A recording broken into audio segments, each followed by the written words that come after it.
Graciela Ocaña es diputada nacional de Juntos por el Cambio, a la vez presidente de Confianza Pública, y fue quien presentó una denuncia ante la UFI-PAMI por este tema. ¿Cómo andás, Graciela? Jorge Lalanta te habla. Hola, Jorge, ¿cómo estás? Mira, asombrado por eso y también por la respuesta de Volnovich. No sé vos qué pensás. Mira, yo creo que Volnovich es una caradura, en primer lugar.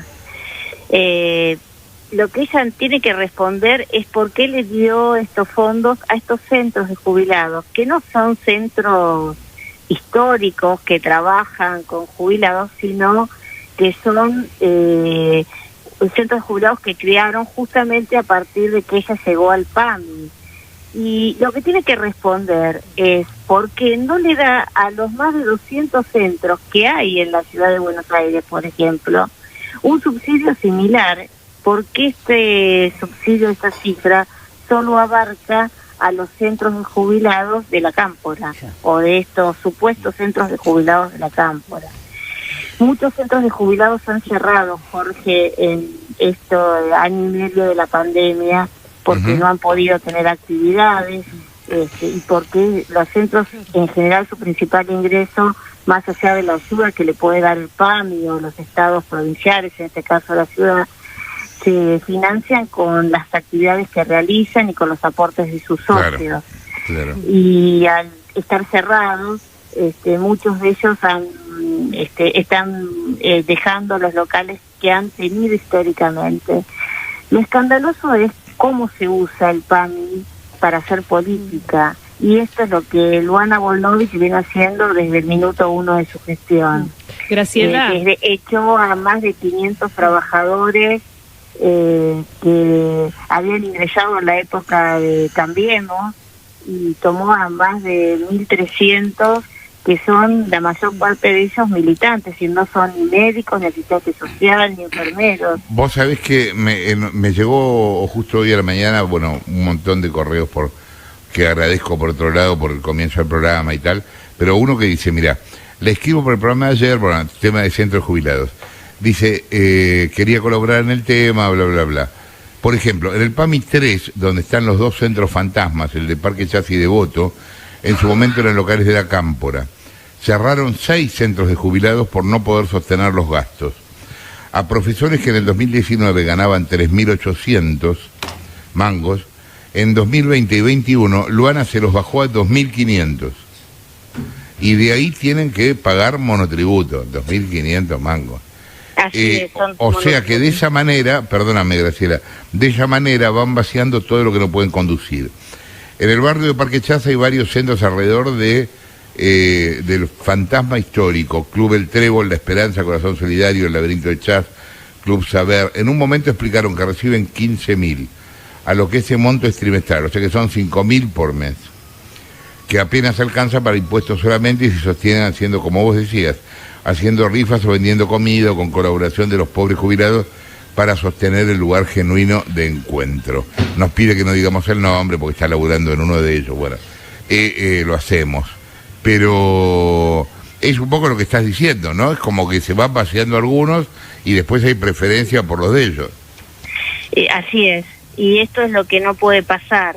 Porque más allá de que yo hago política también en la ciudad, tenemos centros, digamos, no tenemos centros jubilados en sedes partidarias, ayudamos y conozco a casi todos los centros de jubilados de la ciudad de Buenos Aires porque los he visitado, y nunca se ha visto esto de seleccionar, y en un momento tan difícil para los adultos mayores y para los centros de jubilados, porque muchos de los adultos mayores hoy se sienten muy solos al no poder ir a su centro, a hacer las actividades que hacían, los talleres y todo lo demás, ¿no?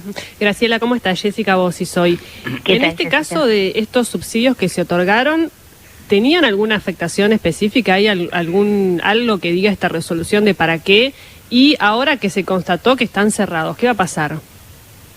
Bueno, nosotros esperemos que la justicia actúe, y porque creemos que esto que está pasando en la ciudad de Buenos Aires no pasa solamente en la ciudad de Buenos Aires, sino que está pasando en todo el país.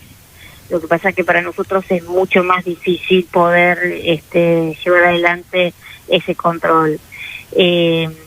Queremos que se investigue y queremos que la directora revierta esta política partidaria de ayuda a los centros de jubilados. Perdóname, pero el PAMI no tiene, o sea, la información de los subsidios que te dan a los centros en toda la Argentina no es pública. Es pública porque está en resoluciones, pero en este caso, porque bueno, nosotros no conocíamos esos centros como centros históricos que trabajan, y bueno, así pudimos determinar que justamente, salvo en un caso, el resto eran todos centros nuevos y que no tenían antecedentes en la ciudad de Buenos Aires. Gonzalo. Gracias, Graciela. Gonzalo Sánchez. No, me pregunto el tema de la ruta del dinero, que si el PPT no se detiene, nadie se entera de esto. ¿Dónde va a parar esa plata, esos 100.000 pesos? Que los agarra alguien, un titular del centro.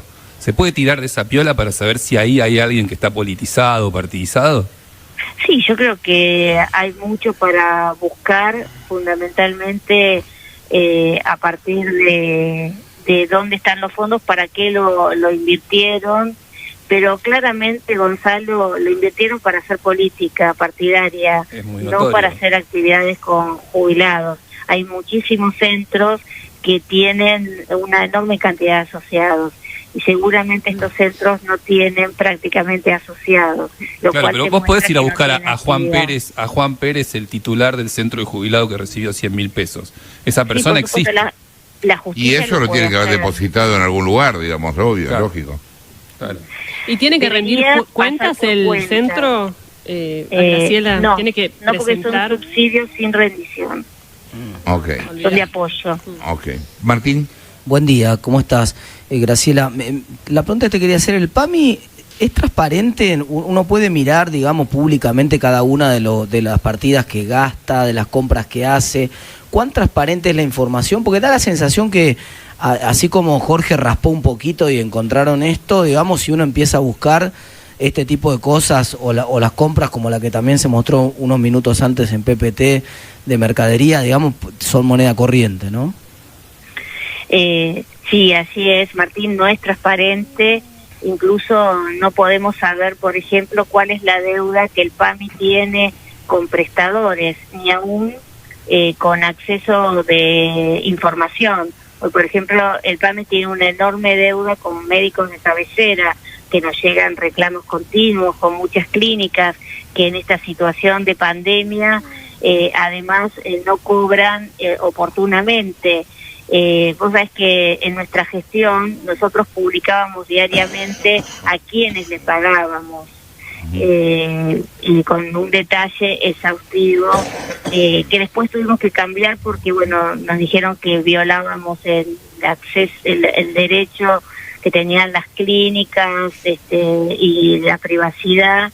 Entonces empezamos a informar globalmente, pero todo eso no está hoy, y conocer los datos en detalles, podés conocer las resoluciones, pero realmente no podés conocer cuál es el estado de cada partida y cómo está la situación, por ejemplo, de los pagos, que es algo esencial. Y aún en acceso a la información, porque nos contestan que no, porque no nos pueden dar esa información. Marina. Graciela, Marina Calabro te saluda, ¿cómo estás? Me interesa saber cómo está articulada esta denuncia, cuál es el tipo legal que se investiga y sobre quién recae.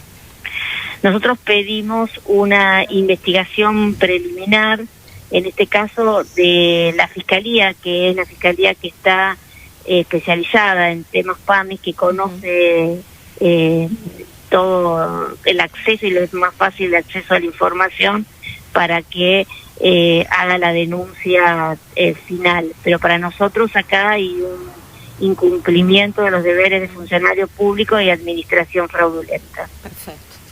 Graciela, gracias por la comunicación. Un abrazo. Graciela Ocaña, quien hablaba, diputada nacional de Juntos por el Cambio, presidente de Confianza Pública.